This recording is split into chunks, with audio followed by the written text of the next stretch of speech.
KFCയെ പറ്റി പറഞ്ഞ കാര്യത്തിൽ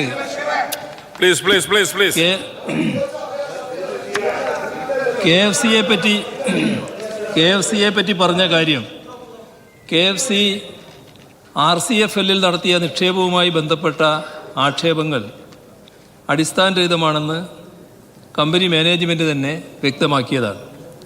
കേന്ദ്ര നിയമമായ സ്റ്റേറ്റ് ഫിനാൻഷ്യൽ കോർപ്പറേഷൻസ് ആക്ടിൻ്റെ വകുപ്പ് 34 അനുസരിച്ച് KFCയുടെ നിക്ഷേപ തീരുമാനങ്ങളെല്ലാം കമ്പനി ഡയറക്ടർ ബോർഡിൻ്റെ അംഗീകാരത്തോടെയാണ് നടത്തിയിട്ടുള്ളത്.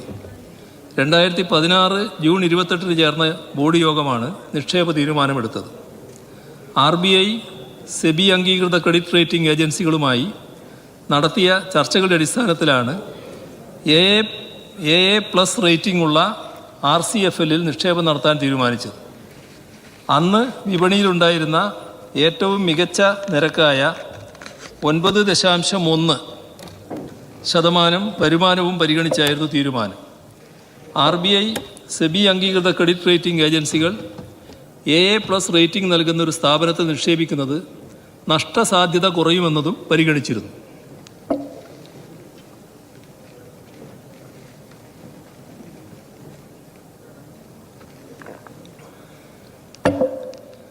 രണ്ടായിരത്തി 17-18 ബാങ്കുകളുടെയും ധനകാര്യ സ്ഥാപനങ്ങളുടേതുമായി 10,000 കോടിയോളം രൂപ RCFLൽ നിക്ഷേപമുണ്ടായിരുന്നു. ആ സ്ഥാപനം കടുത്ത പ്രതിസന്ധിയിലാകുന്നതിന് മുൻപ് വരെ വായ്പകളുടെ തിരിച്ചടവ് കൃത്യമായിരുന്നു. 2018 ജൂണിന് ശേഷം പണവിപണിയിലുണ്ടായ പ്രതിസന്ധികളും ചില പ്രധാന സ്ഥാപനങ്ങളുടെ തകർച്ചയും RCFLനെയും ബാധിച്ചതാണ് KFCയുടെ നിക്ഷേപം തിരിച്ചു കിട്ടുന്നത് പ്രതിസന്ധി ഉണ്ടാക്കിയത്.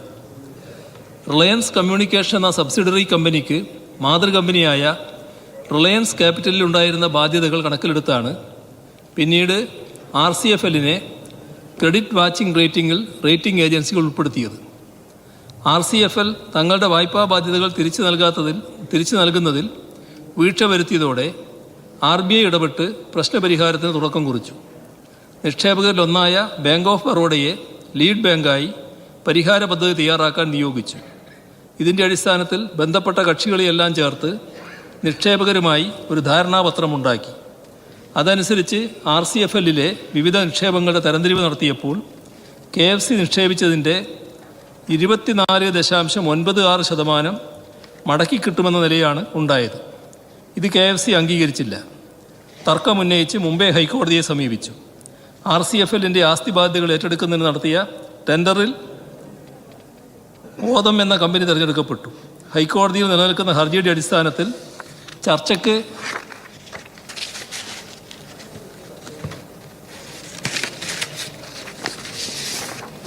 തയ്യാറായ ഓതം KFCക്ക് മാത്രം നിക്ഷേപത്തിൻ്റെ 52% വരെ മടക്കി നൽകാമെന്ന വാഗ്ദാനം മുന്നോട്ട് വെച്ചു.